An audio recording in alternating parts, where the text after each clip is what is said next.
እግዚአብሔር ውቅያኖስን ሰራና ምድርንም ሰራና ባውንደሪ አደረገለት። እንደውም ምን ይላል?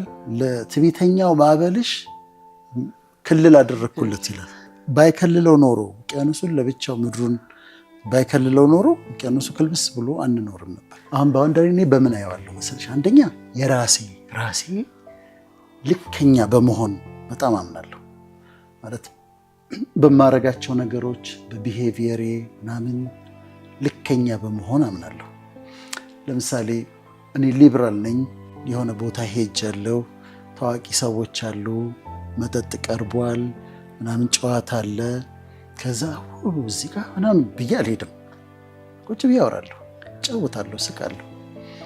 ከዛ ልክ የሆነች ቦታ ላይ ስደርስ ቀስ ብዬ ውልቅ ብዬ እሄዳለሁ። that's my boundary። ልኬን አውቃለሁ እዛ ጋር እና ተነስቼ ውልቅ እላለሁ። ሊሚቴን አውቃለሁ።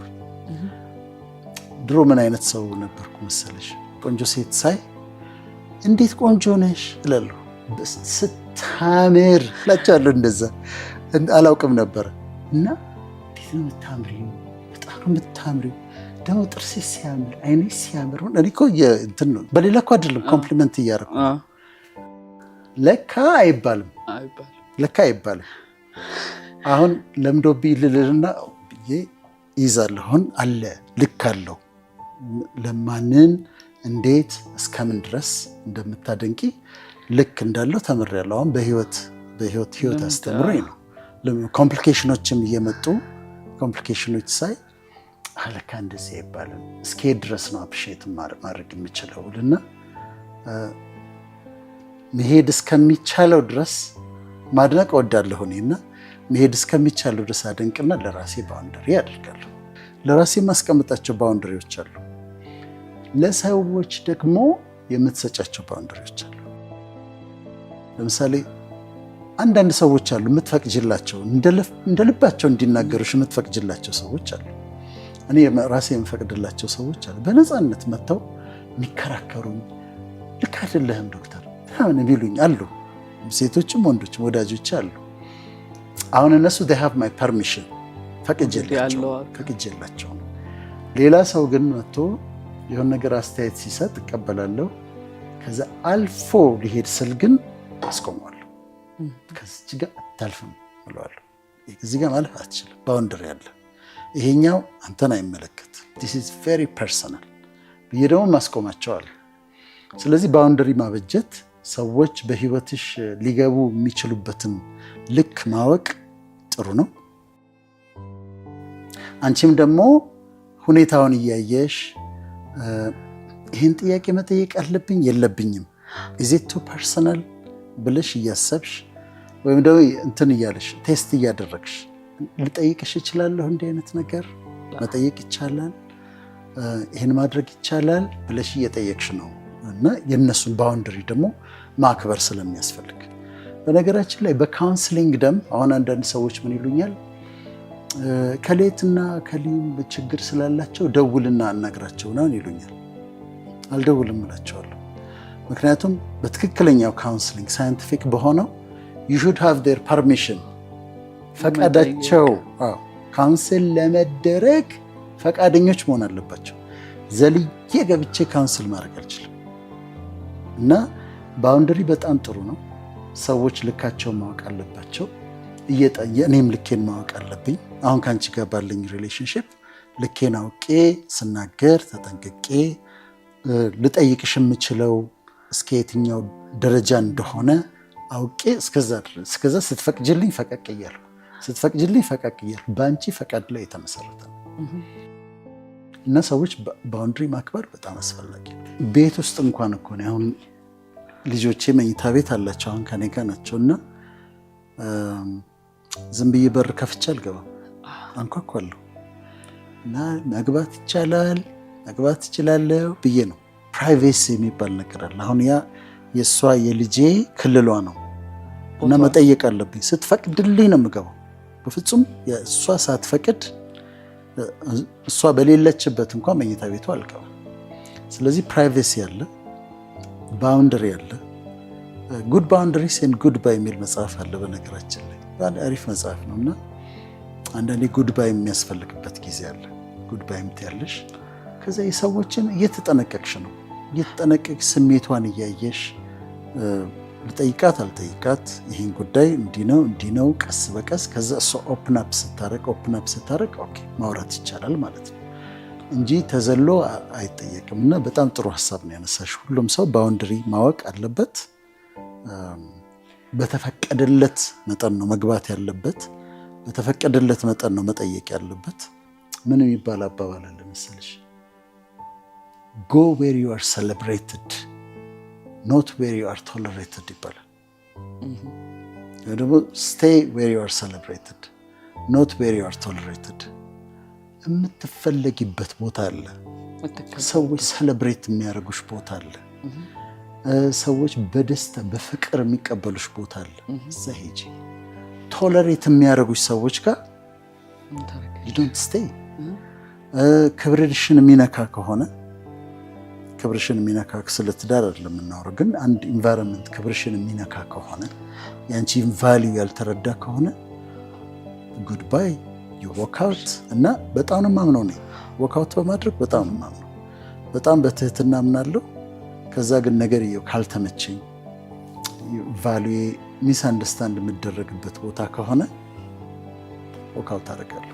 ከአንዳንድ ነገሮች መለየት አለብሽ በቃ። ከዛ ነገር ለሀፍት ዎክ አውት የግድ ነው። ለሰዎች የምትሰጫቸው ሁለተኛ እድል አለ። ግን ሳይኮሎጂ ከማስጠንቀቂያ ጋር ነው የሚናገርሽ። ይህን ያጠኑ ሰዎች ለሰዎች ሁለተኛ እድል ስትሰጪ ማስጠንቀቂያዎች አሉ። ይቅርታ ማለት ምንም ፕሪኮንዲሽን የለውም። ይቅርታ ነው። ሁሌ ይቅርታ ትያለሽ፣ ዩ ፎርጊቭ።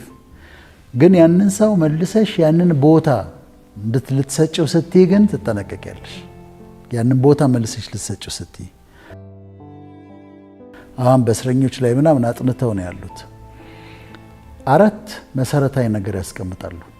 የመጀመሪያው ያ ሰው ስላጠፋው ጥፋት ኃላፊነቱን ይወስዳል ወይ? ሰይጣን አሳሳተኝ የሚለው ወይ ኤክስኪውዝ ነው የሚፈልገው? ልክ አዳም እሷ ነች እንዳለ ሔዋንን እነሱ እንዲህ ስላደረጉኝ ነው እንዲያጠፋሁት ነው የሚለው? ወይስ በትክክል አጥፍቻለሁ የኔ ጥፋት ነው አም ሪስፖንሲብል ለዚህ ጥፋቴ ነው አድሚት አደርጋለሁ ጥፋቴን እቀበላለሁ ይላል ወይ? ቦታ ደግመሽ ልትሰጪው ስትያንን ሰው ለምሳሌ አንድ ካምፓኒ ያለሽ እንበል፣ ከባድ ጥፋት አጠፋብሽ፣ አስወጣሽው። መልሰሽ ልታስገቢው ስትይ ግን ያንን ጥፋት ማጥፋቱን አድሚት ያደርጋል ወይ? ወይ መጮኛሽ ከሆነ ስህተቱን ያምናል ወይ? ማጥፋቱን ያምናል ወይ? አንድ የሚታየው ይሄ ነው። ሁለተኛ የባህሪ ለውጥ አምጥቷል ወይ? ቢሄቪየራል ቼንጅ አምጥቷል። ለምሳሌ ሰውየው ሰክሮ ከሆነ ጥፋቱን ያጠፋው ከዛ አሁን መጠጣቱን ካላቆመ እድል አትሰጪውም። ምክንያቱም ደግሞ ሰክሮ ያጠፋል። ሰከንድ ቻንስ አትሰጪውም። ተደባዳቢ ሆኖ ከሆነ ጥፋቱን ያጠፋው አሁንም እድል አትሰጪውም። ለምሳሌ አንዲት ሴት እጮኛዋ ተደባዳቢ ነው እንበል፣ ደበደባት ጥሎ። ከዛ ይሰበሰብና ሰው ሁለተኛ እድል ስጪው እባክሽ ይቅርታ አድርጊለት ይላታል። ይሄ ሰውዬ መደባደብ አቁሟል? መጠጣት አቁሟል? ምን ድጋሚ የሚደበድባት ከሆነ ለምንድን ነው ማስደበድባት? ስለዚህ ሰከንድ ቻንስ ለመስጠት ኮንዲሽኖች አሉ። ይሄ ሰው መጠጡን አቁሞ ከሆነ መደባደቡን አቁሞ ከሆነ አስባበት ሰከንድ ቻንስ ሰጠዋለች። ስለዚህ የባህሪ ለውጥ ያስፈልጋል። ኃላፊነቱን መውሰድ አለበት። ሶስተኛ የምታየው ተጸጽቷል ወይ? ይሄ ሰው ባደረገው እቺ ሴት ወይም ይሄ ሰው ባደረገው ነገር ሁለተኛ ዳግም እድል የምሰጠው ተጸጽቷል ወይ? ሪሞርስፉል ነው ወይ? ሪግሬት አድርጓል? ማድረግ አልነበረብኝም፣ በፍጹም አጥፍቻለሁ፣ በቃ እንዴት አደረግኩት ብሎ ተጸጽቷል? ያንን ቼክ ማድረግ አለብሽ። ያለበለዚያ ደግሞ ሊያጠፋ ይችላል። የሆነ ነገር ሰርቆሽ ከሆነ ደግሞ ሌላ ነገር ሊሰርቅሽ ይችላል። አራተኛው ጊዜው ወደ ኋላ ቢመለስለት፣ ወደ ኋላ ጊዜው ሪዋይንድ ቢደረግ ምን ታደርጋለህ ብለሽ ትጠይቂዋለሽ። ዲፍረንትሊ የምታደርገው ነገር ምንድን ነው? እንዲህ ያደርግ ነበር ብሎ መልካም አማራጭ ከመረጠ ለዛ ሰው ሰከንድ ቻንስ ሰጫለሽ። ያለበለዚያ ግን ጠጥቶ አጥፍቶ አሁንም መጠጥ ካላቆመ፣ ተደባዳቢ ሆኖ አጥፍቶ አሁንም ይደባደብ ከሆነ ሰከንድ ቻንስ እንድትሰጭው አይፈቀድም። እና አንዳንድ ጊዜ ሰዎች ከህይወትሽ ሊወጡ ሲሉ you should let them go መሄድ አለባቸው። if they have to go let them go። ይሄ ድርቅ እንላለን፣ ግን አቢዩዘርስ ይሆናሉ፣ ኔጌቲቭ ሰዎች ይሆናሉ፣ ደጋግመው የሚጎዱሽ ይሆናሉ። እና መሄድ ካለባቸው ካንቺ ህይወት መውጣት ካለባቸው እነዛ ሰዎች ይውጡ፣ ፍቀጅላቸው። let them go if they have to go let them go። እና ይሄን ማድረግ ያለብን ጊዜ ይኖራል። በፍቅርም ግንኙነት ምን ይባላል? if you love something set it free ይባላል። if you love something set it free, if it comes back it's yours, if it doesn't it never was ይላል። አንድ ነገር ከወደድሽው ልቀቂው። ተመልሶ ከመጣ ያንቺ ነው፣ ተመልሶ ካልመጣ ቀድሞውንም ያንቺ አልነበረም። if you love something set it free, if it comes back it's yours, if it doesn't it never was ይላሉ። እና አንዳንዴ ሰዎች ከህይወታችን መውጣት ያለባቸው ሲሆኑ we should let them go። ቶክሲክ የሆኑ ደጋግመው የሚጎዱን ሁሌ ኔጌቲቭ የሆኑ አጠገብሽ ተቀምጣ ሁል ጊዜ አንቺን ጥፋት ጉዳት የምትፈልግ ከጮኛሽ ጋር የምታጣለሽ ከሰው ጋር የምታጣለሽ ነገርሽን እንደምታበላሽ ከሆነች let her go, she has to go። ይሄንን አንዳንዴ ማድረግ አለብን።